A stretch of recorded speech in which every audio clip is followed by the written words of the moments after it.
ওটা থেকে আমরা জাতীয় নাগরিক পার্টি বলেছি যে আমরা রাষ্ট্রের মৌলিক সংস্কার, যে সংস্কারের মাধ্যমে ফ্যাসিবাদী ব্যবস্থার বিলোপ, স্বৈরতান্ত্রিক রাষ্ট্র কাঠামোর পরিবর্তন করে আমরা একটা গণতান্ত্রিক রাষ্ট্রে প্রবেশ করতে পারবো, এটা আমাদের মোটা দাগে উদ্দেশ্য।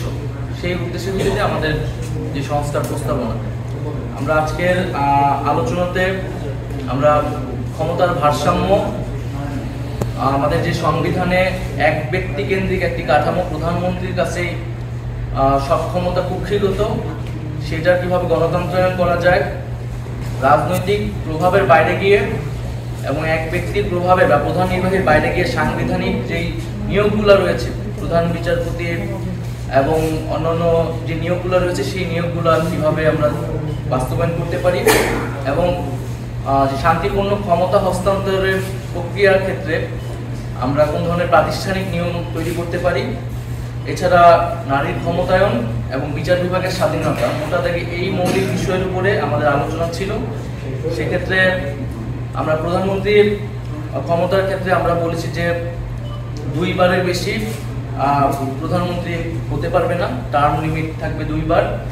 সর্বোচ্চ রাষ্ট্রপতি এবং প্রধানমন্ত্রী উভয়ের ক্ষেত্রেই যিনি একবার প্রধানমন্ত্রী হয়েছেন তিনি রাষ্ট্রপতি হতে পারবেন না পরবর্তীতে। আমরা প্রধানমন্ত্রী শাসিত সরকার নয়, বরং মন্ত্রী পরিষদ শাসিত যে সরকার, সেটার প্রস্তাবনা দিয়েছি। এবং এছাড়া যে এনসিসির ধারণা দেওয়া হয়েছিল ঐক্যমত্য কমিশনের পক্ষ থেকে, সাংবিধানিক কাউন্সিল, জাতীয় সাংবিধানিক কাউন্সিল, আমরা যে সেই জাতীয় সাংবিধানিক কাউন্সিলের ফরমেশন নিয়ে আলোচনা করা হয়েছে, সেখানে কিছু মতামত এসেছে। সাংবিধানিক কাউন্সিল যে সাংবিধানিক যে গুরুত্বপূর্ণ পদ, সেই পদ নিয়োগগুলো দিবেন। এবং আইনসভার ক্ষেত্রে আমরা দ্বিকক্ষ বিশিষ্ট আইনসভাকে সমর্থন করেছি এবং উচ্চকক্ষ হতে হবে ভোটের আনুপাতিক, আসনের আনুপাতিক নয়। এবং নির্বাচনের আগেই উচ্চকক্ষের প্রার্থীর ঘোষণা দিতে হবে রাজনৈতিক দলগুলোকে। আমরা 100 আসনে নারী প্রার্থী প্রত্যক্ষ ভোটে প্রতিযোগিতা করে সংসদে যাবে, এই প্রস্তাবকে নীতিগতভাবে সমর্থন করেছি। কিন্তু এটার পদ্ধতি কি হবে, সেটার কয়েকটা প্রস্তাবনা এসেছে, সেটা এখনো আমরা চূড়ান্ত হয়নি, চলমান আছে সেই আলোচনা। রাষ্ট্রপতি নির্বাচনের ক্ষেত্রে ইলেকটোরাল কলেজের মাধ্যমে রাষ্ট্রপতি নির্বাচন, সেটার একটা ধারণা দেওয়া হয়েছে। নিম্নকক্ষ, উচ্চকক্ষ, জেলা সমন্বয় কাউন্সিল, স্থানীয় জনপ্রতিনিধি, এদের মাধ্যমে একটা ইলেকটোরাল কলেজ করে সেখান থেকে রাষ্ট্রপতি নির্বাচন।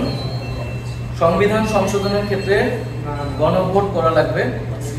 উচ্চকক্ষ নিম্নকক্ষের 2/3 মাধ্যমে হওয়ার পরেও আমাদের গণভোটে যেতে হবে সংবিধান সংশোধনের জন্য। আমরা বিচার বিভাগকে রাজনৈতিক প্রভাব মুক্ত করা নিয়ে আলোচনা করেছি, সেক্ষেত্রে কয়েকটি প্রস্তাবনা এসেছে।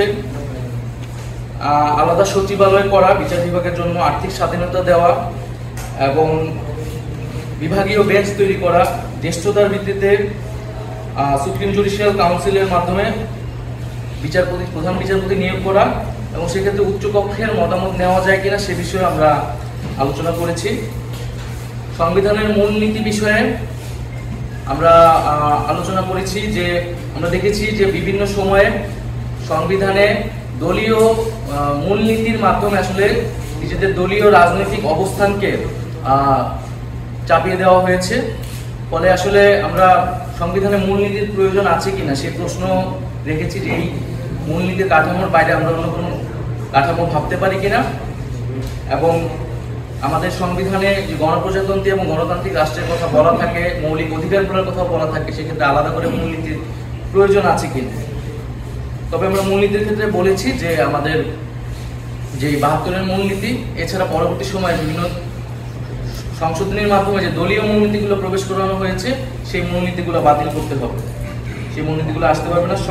সংবিধানে প্রত্যেক জাতিসত্তার স্বীকৃতি এবং প্রত্যেক জাতি, ধর্মীয় জনগোষ্ঠী এবং এছাড়া বিভিন্ন নৃতাত্ত্বিক জনগোষ্ঠীর যে স্বীকৃতি এবং অন্তর্ভুক্তি, সেটার নিশ্চিত করতে হবে সংবিধানে। ইন্টারনেট প্রাপ্তির, নিরবিচ্ছিন্নভাবে ইন্টারনেট প্রাপ্তির অধিকারকে মৌলিক অধিকার হিসেবে স্বীকৃতি দিতে হবে। মৌলিক অধিকার আদালত দ্বারা বলবৎযোগ্য করতে হবে।